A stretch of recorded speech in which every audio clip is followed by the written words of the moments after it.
On February 24th, 2025, while the entire automotive world was sleeping, Mercedes-Benz did something secretly that completely changed the game in the automobile industry. They put the world's first solid-state battery into an actual car, and they drove it on real roads with real people inside. Tesla didn't do it, Toyota didn't do it, Volkswagen, with their billion-dollar QuantumScape partnership, didn't do it.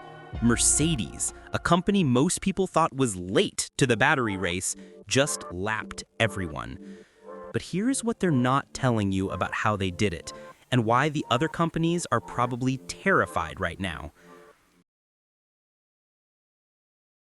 Let me show you something.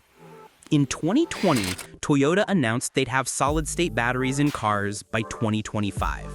In 2021, Volkswagen invested $300 million into QuantumScape, promising production by 2025. 2025 came and went for most of them. No batteries in cars, just more press releases, more breakthroughs in labs, more promises pushed to 2027, then 2028, then later this decade. Here's the thing nobody wants to admit. Solid-state batteries have been 5 years away for the last 15 years. They work beautifully in petri dishes. They fail spectacularly when you try to make them bigger than your phone. Why? Because making a ceramic electrolyte that's thin, flat, flexible enough not to crack, and manufacturable at scale, that's not engineering, that's alchemy. Until February 24th, 2025. So, how did Mercedes actually do this when companies with way more battery experience couldn't? They cheated, sort of. While Toyota was trying to build everything in-house and Tesla was, well, being suspiciously quiet about solid-state tech, Mercedes did something radical. They admitted they couldn't do it alone. In 2021, they partnered with a relatively unknown Massachusetts startup called Factorial Energy. Now here's where it gets interesting. Factorial had something called FEST technology, Factorial Electrolyte System Technology. Fancy name. What it actually means is they figured out how to make the solid electrolyte not crack under pressure. But here's what Mercedes brought to the table: Formula One. Mercedes-AMG high-performance powertrains, their F1 division, designed the entire battery pack system. These are the people who build battery systems that survive 200-mile-per-hour crashes and operate in conditions that would destroy normal batteries. They took Factorial cells, wrapped them in F1-grade engineering, and by December 2024 had a working prototype installed in a modified EQS.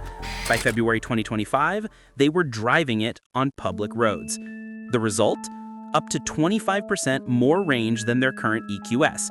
Over 1,000 kilometers. That's 620 miles on a single charge. But here's the part that should terrify Tesla and Toyota. Let's talk about something weird that happened in April 2025. Stellantis, the company that owns Jeep, Ram, Chrysler, Peugeot, announced they'd validated the exact same Factorial battery technology. Same company, same FEST cells. 375 watt-hour per kilogram energy density, 18-minute charging from 15 to 90%. Mercedes in February, Stellantis in April. Both using Factorial. Now, here's where it gets dark. Stellantis invested $75 million into Factorial back in 2021. Mercedes? Their investment amount was never disclosed publicly. But both companies are now planning demo fleets using the same technology.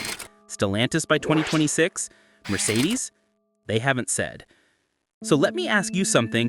What if the solid-state battery race was never really a race? What if, and I'm speculating here based on the investment patterns, what if Factorial has been playing both sides? Taking money from multiple automakers, promising each of them exclusive technology, and now they've got Mercedes and Stellantis both claiming first status. Here's what we know for certain. Factorial has partnerships with Mercedes, Stellantis, Hyundai, and Kia. What we don't know? Who actually owns the manufacturing rights? Who gets priority access to scaled production? Who controls the patents on the specific formulations? And where does that leave Tesla, Toyota, and Volkswagen? Let's talk about Tesla for a second, the company that revolutionized EVs, the company with a market cap bigger than most traditional automakers combined. They've been completely silent about solid-state batteries. Instead, they're doubling down on their 4680 cells, an improvement on lithium-ion technology, but not a revolution. Now, optimistically, Tesla is playing the long game. They're letting others work out the manufacturing kinks. They'll swoop in later with their production expertise and scale it faster than anyone. Pessimistically, Tesla bet on the wrong technology. They invested billions in lithium-ion manufacturing, gigafactories specifically designed for 4680 cells. If solid-state becomes the standard by 2027 or 2028, those facilities become obsolete. Then there's Toyota, the company that announced their technological breakthrough with solid-state batteries. They claim they'll have cars with 900-mile range and 10-minute charging by 2027 or 2028.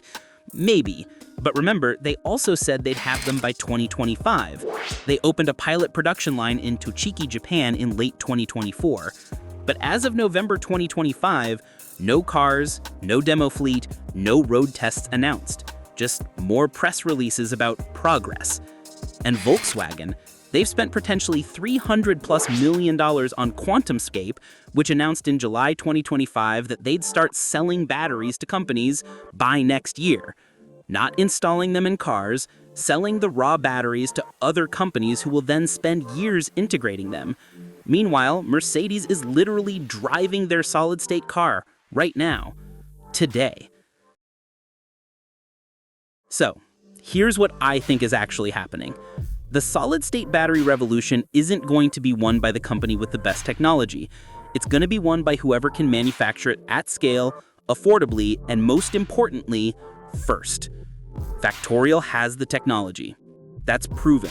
Mercedes and Stellantis have both validated it independently. But Factorial is a startup. They don't have manufacturing capacity for millions of batteries. They're going to need partners. Lots of them. And here's the game. Mercedes and Stellantis got in early. They invested. They helped develop. They have existing relationships. When Factorial scales up production, and they will, who do you think gets priority access to those batteries? Not Tesla, not Toyota, not Volkswagen. The companies that already have working prototypes in cars. On February 24th, 2025, Mercedes didn't just test a battery. They fired a warning shot across the entire automotive industry, because now every other automaker has to answer one question to their shareholders, their customers, their investors. If Mercedes can put a solid-state battery in a car today, why can't we? And the companies that can't answer that question, the ones still promising batteries later this decade, they're not competing with each other anymore. They're competing with a company that already crossed the finish line. The question now isn't who will win the solid-state battery race. The question is, can anyone catch up?